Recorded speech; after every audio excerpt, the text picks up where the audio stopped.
Internet, welcome to the show. Thank you for joining us. What's up with the national media saying the Jazz aren't going to make the playoffs? My name is Darren, that is AJ, and this is the DNA Sports Recap. Roll the intro.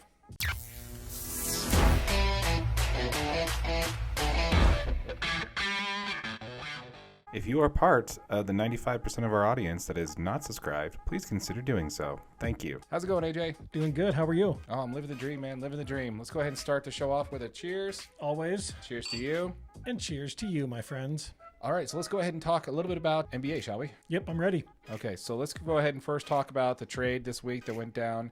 It basically kind of was like an Uno reverse from the Boston Celtics here. They traded for Drew Holiday from the Blazers. Right. Holiday was involved in the Damian Lillard trade. So he left the Bucks, went to Portland. Portland immediately notes that they're looking to move him, obviously. Just kind of respect for Drew Holiday. He's looking to be on a contender. Right.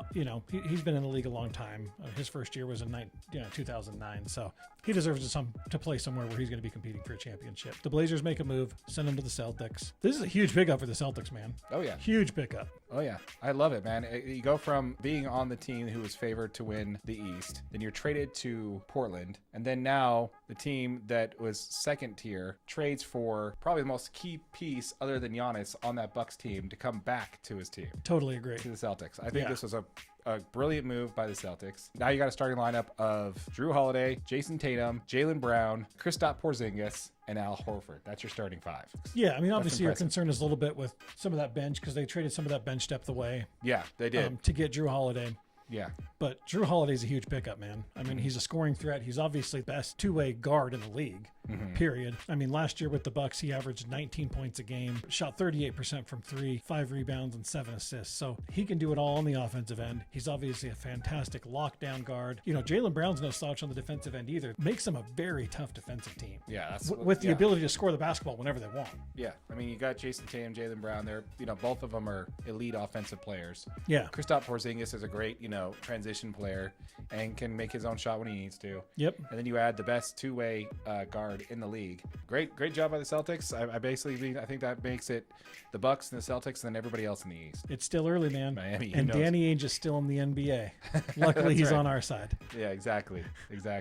Speaking of Danny Ainge, let's go ahead and pivot over to talk a little bit about the Utah Jazz, shall we? Absolutely, man. You Nice. know me. I love me some Utah Jazz basketball. Absolutely. So the team did travel this week to Hawaii. I think that's awesome. I mean, I don't know if you saw the footage from them, like getting to Hawaii, jumping in the pool and all that stuff. Yeah. It's great to see the team bonding. We have a lot of new faces, a lot of new people to the team. I look forward to seeing this preseason game and seeing how it plays out. But that kind of got me thinking. There's been a lot of talk on, not only just on YouTube when it comes to the Utah Jazz, but a lot of people locally now and nationally are saying that the Utah Jazz are not a playoff team. We've covered this a little bit in our previous videos on how we think the Utah Jazz are going to be a playoff team and how they won the offseason. But I don't know. Tell me your thoughts, man. What's your takeaway on the fact that some of these people are saying that the Jazz are not going to make it? My opinion is this, and YouTube fans here, listen very closely. The Utah Jazz will make the playoffs this season. There is not a doubt in my mind. I don't know how they got worse. Like, explain to that. Like, they absolutely did not get worse, is exactly my point. Dude, you add John Collins, who you can just tell from his attitude in the preseason media availability. I think he's found himself, man. The egos are out of the way. He's able to come here and play free. He's going to have an opportunity to completely revamp his career with the Utah Jazz. The Hawks were holding him down. He's going to have a chance to be successful. They're going to put him in positions where he can score the basketball, he can be defensive minded, and he can play with guys that know how to play. He's going to put himself in a nice position for a final contract, And the thing is, he's got none of that scoring pressure, dude. You've got all-star Lauri Markkanen. You've got Jordan Clarkson who can score the basketball at will on any team in any dimension. Walker Kessler covers up any defensive mistakes. This team is so much better than national media is giving them credit for. They're deep. They've got young talent. We don't even know what we have with these two guys yet. No, we don't.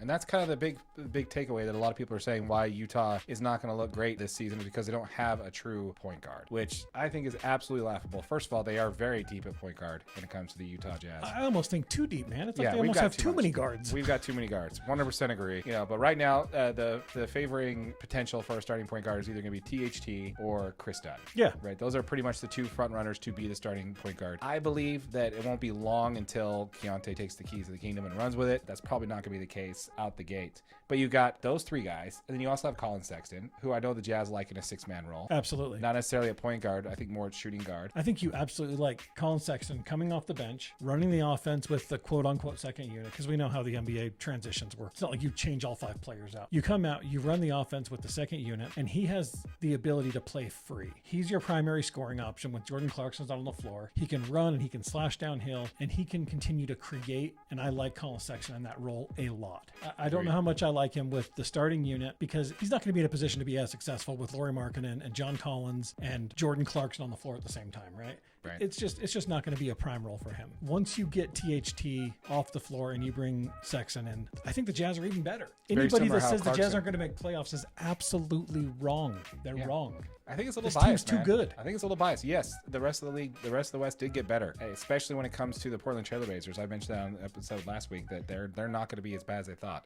Right. As everybody thinks they are. But we knew there was some big changes coming once they moved Lillard, right? Yeah. The big question is, what package are they going to get back for him? They made some good. They made a good move, man. I think they're going to have more wins this year than they thought. But the best player in that trade was Drew Holiday. Mm-hmm. And now he's gone. He's not on the roster, No. right?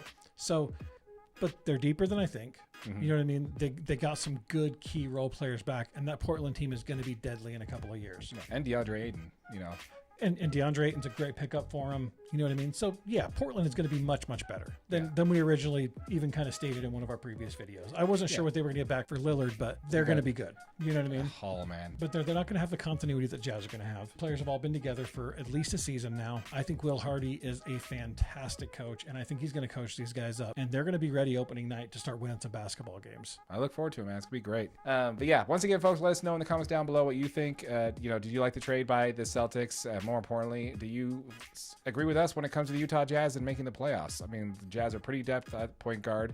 At least we think so. Let us know in the comments down below. What do you think? Who's going to be your starting point guard for the Utah Jazz this year? Yep. But yeah. And I want to hear it. I want to hear what you guys think. Let us know. Again, and let's go ahead and get this video to 100 likes, and we'll go ahead and, I don't know, we'll do a giveaway. Yeah, that's what I'm talking about. Smash that like button. Yeah, let's get this video to 100 likes, and then we'll give away, I don't know, DNA shirt or something like that. Yeah, we'll send out a hat or a shirt. You guys let us know what you want. Absolutely. Well, you got anything else? Nope. All right, perfect. Once again, folks, thank you for joining us. Again, if you're watching this on YouTube, keep in mind the full episode is available on YouTube as a podcast. Just be sure to wait to the end of the video. On that side, you'll see a link to the full podcast episode. It's also available on audio wherever you get your podcasts. Yep, and if you're watching on YouTube, make sure you like it, make sure you share it, and make sure you subscribe. We are on the grind to hit 1,000 subscribers so that we can give away that money. Please make sure you hit that subscribe button. Absolutely. $500 giveaway, $100 to 5 subscribers once we get monetized. So again, my name is Darren, that is AJ, and this has been the DNA Sports Recap. Till next time.